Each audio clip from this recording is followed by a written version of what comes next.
quoi? Si vous avez un quadrilatère qui a ses côtés opposés parallèles 2 à 2, c'est que ça dit que le quadrilatère est un parallélogramme.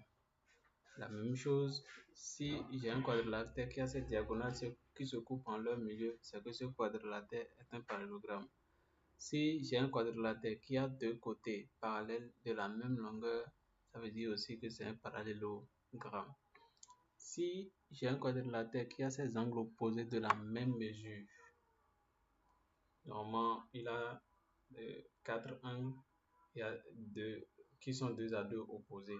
Donc si les angles opposés ont la même mesure 2 à 2, c'est que forcément le parallélogramme et le quadrilatère est un parallélogramme.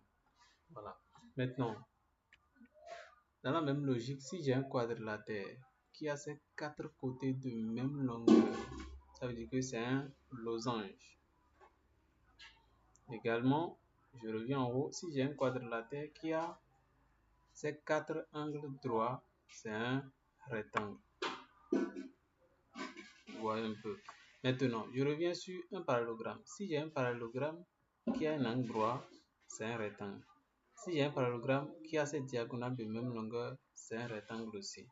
Maintenant, si j'ai un parallélogramme qui a deux côtés consécutifs de même longueur, c'est un losange. Deux côtés consécutifs de même longueur, c'est un losange.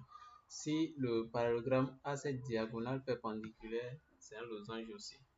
Maintenant, nous prenons un rectangle. Quand est-ce qu'un rectangle devient carré? Si j'ai un rectangle qui a deux côtés consécutifs de même longueur, c'est un carré. Si j'ai un rectangle aussi qui a cette diagonale perpendiculaire, c'est un carré.